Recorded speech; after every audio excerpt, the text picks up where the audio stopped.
This week, the mayor outlines his final to-do list before voters pick his replacement next year.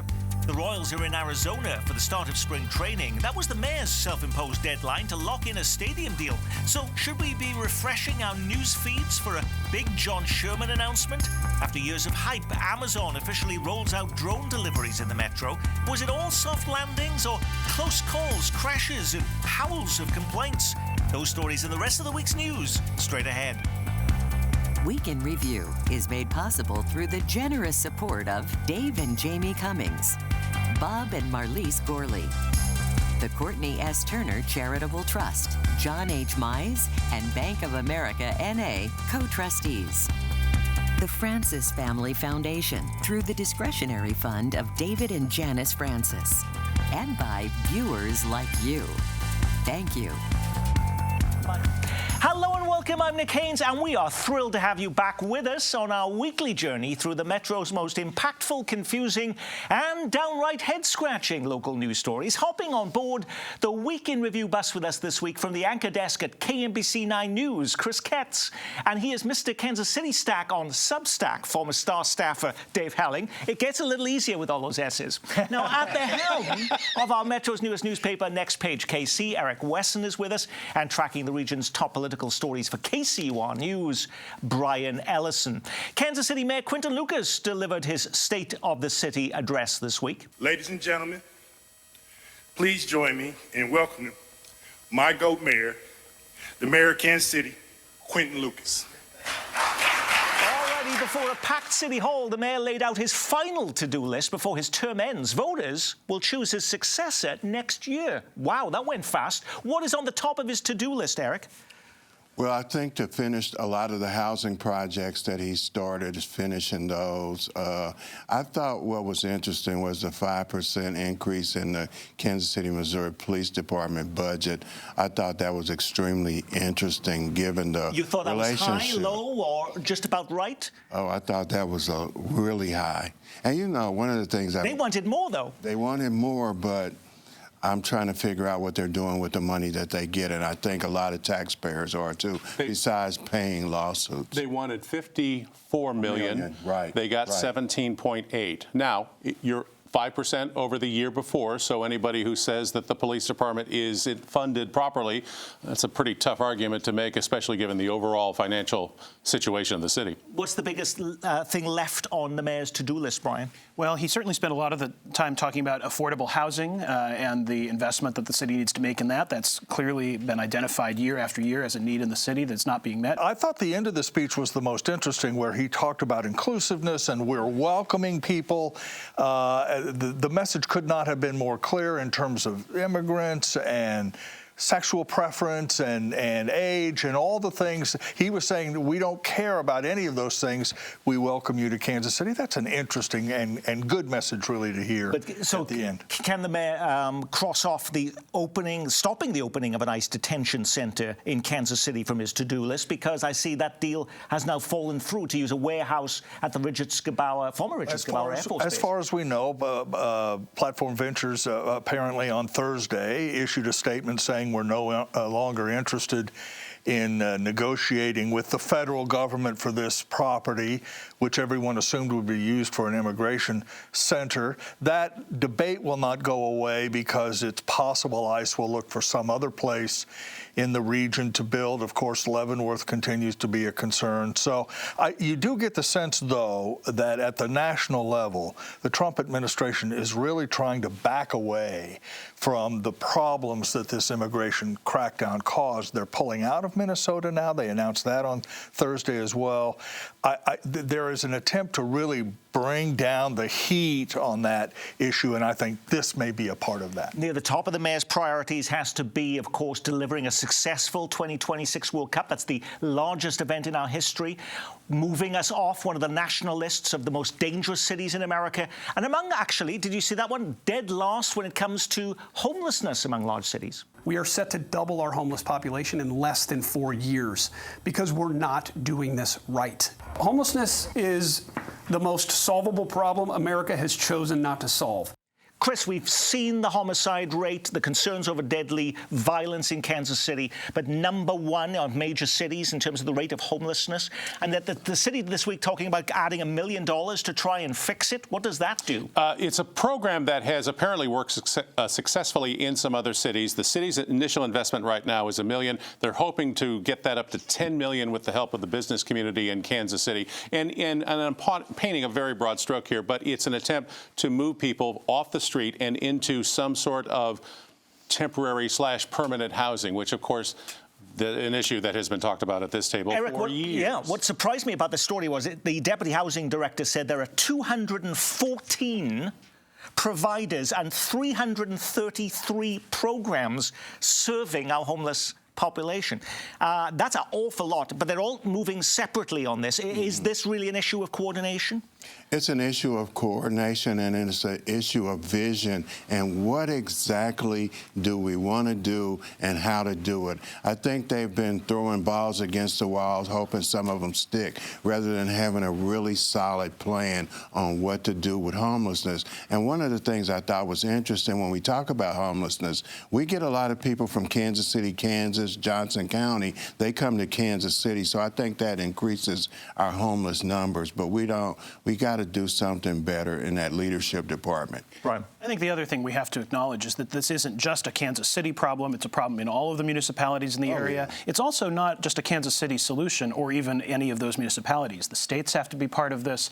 The problem, as you're pointing out here, and as this number of agencies that are involved points out, is way larger than any one entity working on its own or with any strategic $1 million investment is going to be able to solve. And it's not just finding suitable housing. The mental health crisis is such a big part of this, and something that has gone largely unaddressed for far too long. Bringing things back to Quinton Lucas, here's a date to circle in your calendar. January 12th, that's the filing deadline to announce you're running for the office of Kansas City Mayor. So 11 months from now, we're going to know every single person who wants to be the next mayor of Kansas City, Eric? Yes. Is there a betting line at this point in time? Is somebody more favored than another, or most of the names are not even part of the mix yet? That sports betting is legal in Missouri. Yes. I think Councilwoman Raina Parks Shaw, Mayor Pro Tem, is spending more money than the other people. But I don't know that there's a front runner in this. I don't so think far, it's 11 a front months out. runner either. And I don't think we make the assumption at this point that we know who all the candidates are, especially the non-council candidates. Someone may just emerge and become the immediate front runner. And what we do know, at least from recent history, is that it will be a very big field. There were 13 candidates 7.5 years ago when Quinton Lucas and Jolie Justice emerged from the primary. Everyone who is involved in politics in Kansas City sees himself or herself as a potential mayor. So there are going to be a lot of folks, I think, running. And if you remember, we did lose our federal funding here, but one of our biggest funding issues was the fact that we had to buy 13 podiums for that mayoral debate. I'm not kidding. That wasn't a popular move on my part, but we needed them. Now, the Kansas City Royals are in Arizona for the start of spring training, and that was the mayor's self-imposed deadline to lock in a stadium deal. So should we be constantly updating our news feeds, Brian, for a big John Sherman announcement in the next few hours as he unveils where the Royals will build their next home? Look at this. You know, I've been thinking about what clever or innovative or new thing I could say in answer to this question. And I feel like we've exhausted all of the options over the past, 24 months that we've been discussing this. I have no idea. We have as much reason to think it's happening this week or this month as we have any other week or month. Certainly, spring training does put baseball back in the news and in the front of people's consciousness. In his speech, though, the mayor did say this week, we're going to have a deal this year. Right. And then we had the Jackson County executive said, I can tell you one thing, it's not going to be in Kansas, it's not going to be in Clay County. And then just before leaving for spring training, John Sherman himself, the owner, says, we're still looking at sites in Kansas and Clay County is still on the table. Exactly. And the mayor yesterday, or at his speech, said, hey, we're still looking at a downtown stadium, which I think is a terrible idea with Washington Square because it has to go to a public vote. And right now, people are not warm and fuzzy about building that stadium there. And John Sherman also said that, you know, it's not their first preference, of course, but they could still stay where they are, at least temporarily, at Kauffman Stadium, even after the contract ends. I don't have a crystal ball on this one anymore. Maybe you guys do. Well, our viewers do. I will say this. When the mayor said what he said the other day in his State of the State message, I made a couple of calls around town with some sources, and they all said the same thing. The Royals have kind of gone silent in terms of negotiations right now. What that means, I have no idea at this point. I don't know. The Chiefs went I'm with Brian on this. And they wound up in Kansas. That is exactly right. By the way, because John Sherman said he was open to staying at Kauffman, we heard from our own viewers, including Carl, who asks, how about demolishing Arrowhead Stadium and building a new Royals Stadium on that site? Now, that would certainly remove the Royals' earlier concern about concrete cancer, wouldn't it? Right, and that was, of course, the initial concern that Kauffman Stadium was not suitable for Major League Baseball. But tearing down Arrowhead is going to cost you $150 million easily. And then on top of that, building a new $1.5 billion baseball stadium in the same place that has shown absolutely no development over the last 50 years or any economic stimulus whatsoever other than the stadium seems like an option at the bottom of the list. Now, I'm as cynical as it comes around this table, but I do also get the sense on a serious note that the time is running out for the Royals to make a decision, that people are really losing patience one way or another. They will have to have some sort of public buy-in by the mayor, by an elected official, wherever they go, even in Kansas. And the idea that you can string these people along forever, it reflects the arrogance of professional sports. They are the most arrogant people I've ever met. And second, that they have an indecision in their inner workings that needs to be resolved quickly. Well, sometimes it's the little things that get people hot under the collar. The Kansas City Royals has announced its new promotion schedule for the upcoming season, and it's causing lots of gnashing of teeth as the team quietly benches its popular dollar hot dog night. Is this the surest sign yet that a recession is on the way? In previous years, fans could enjoy Buck Night every Tuesday at Kauffman Stadium. Now it's reduced to 6 games a year. When you're trying to win over the public on a multi-billion-dollar stadium deal, Chris, how is this announcement going over? When I saw this story, the first thing I thought of was this, and I'm taking a little bit more of a 30,000-foot view here, but just how expensive, and this isn't anything new, but how expensive it is to take a family to a Royals game, God forbid, a Chiefs game, where you're talking about many hundreds of dollars. I think these professional sports teams, whether it's Major League Baseball, the NFL, fill in the blank, they have priced themselves out of a significant chunk of their fan base, and they don't. It doesn't seem to bother them. And how expensive it is even just to watch the Royals on TV now. Now you have to pay for subscription packages. And the other thing is hot dogs are expensive. I mean, the price of beef has gone up. Absolutely. But the bigger problem for I think the Royals, and it ties back into the stadium discussion, is the very real threat of a baseball strike at the end of this season when negotiations begin on a new collective bargaining agreement. If baseball is canceled in 2027 for any significant length of time, which appears likely, or at least possible, enthusiasm for using tax money for a new stadium will drop dramatically. So there's another impetus to get this done in 2026 before that happens. And again, it's where do we go from here, because we've been in limbo all this time, and people just aren't warm and fuzzy about a new stadium now. After years of hype, Amazon officially rolled out drone deliveries in the metro this week. The company says customers within a 7.5-mile radius of its KCK fulfillment center can now get items under £5 delivered in roughly an hour, straight from the sky. Prime members pay just $4.99 for delivery. So if something zips over your backyard today, no, it's not a UFO. It's likely your neighbor's toothpaste order, Brian? Quite possibly, Nick. You know, it's funny how many people I mentioned this story to this week whose response, even if they're not big fans of Amazon, even if they don't need to buy a lot of extra toothpaste, all said, I'm going to try that. That sounds really cool. Could that be why we're seeing so many grocery stores closing? You didn't know we had 2 Price Choppers just closed on Metcalf Avenue. We've got a Sunfresh in the Northland just closing. Right. People are not just going to get running in there getting Band-Aids, toilet paper or toothpaste. Now you can get it all delivered in just an hour. Right on your front steps through a drone. Well, and it's a unique idea, but there's rainy days, there's snow, there's windy days. How is that going to work? And it's only 5 pounds. That's the price of, the weight of a book. Retail. You're not going to get a whole lot of canned goods or anything. Retail continues to change, and this is one more element of that.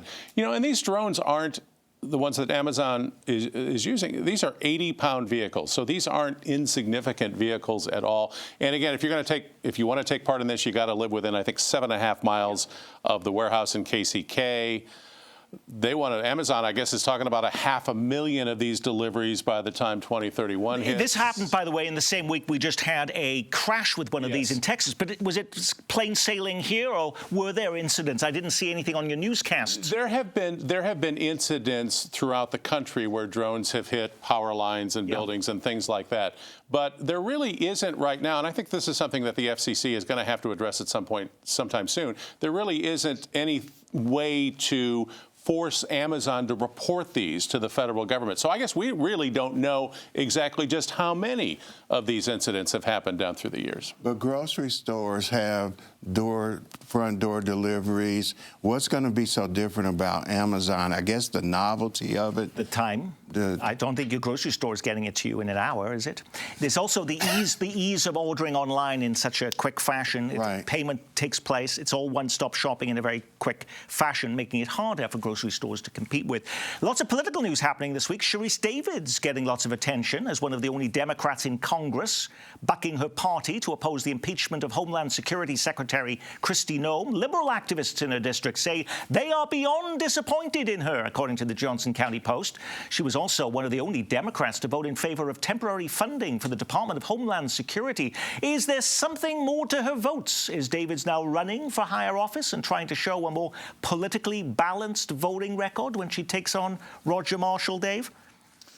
Well, that would be the assumption. The outrage of the left of the Democratic Party is probably not her greatest concern. They don't really have a lot of options in Kansas except the Democratic nominee. So I think there's always typically a move to whatever the center is perceived to be, and Sharice Davids may be involved in that. The top head of the Democratic National Committee was also spotted in Kansas this week, and he was saying she'd be a great candidate. Yeah, and I think she's keeping her options open, and I think the Democrats are keeping their options open with her. But I think we also forget with Sharice Davids that she's never been the far left-wing progressive firebrand of the party, and she represents a district that is not 80% blue. It's 55% blue, perhaps. And she has always sort of walked this much closer to the center line than maybe people remember. And as has been pointed out at this table, Dave, I remember you saying that not too very long ago, with the House, with the margins so close as they are right now, is the Democratic Party really going to want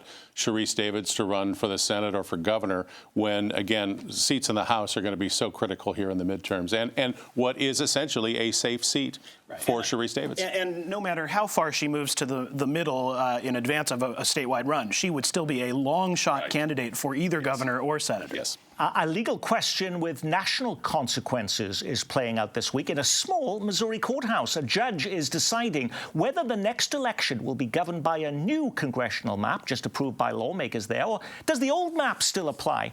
While voters are challenging it with candidate filing about to begin, we're just days away from that, the answer could shape the 2026 race before it even starts. What did we learn, if anything, from inside the courtroom this week, Dave? Well, I think the argument that supporters of the new map were making before the judge is if there's a difference between what the people have said and what state law requires and what the legislature passed, you should go with the legislature and put the new map into place pending this referendum rather than wait. Whether the judge will buy that or not is not clear, in part because it's very clear that when a statute is referendized in Missouri, its imposition is delayed until the referendum is If the new map is approved, and that will be for this upcoming election, does Quinton Lucas immediately announce he is running against Mark Alford for the 4th District in Missouri? He probably does. I had the opportunity to interview Ken Martin.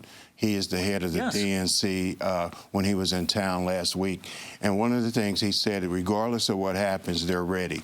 So Quinton would more than likely be running against Mark Alford, who really needs someone to run against him.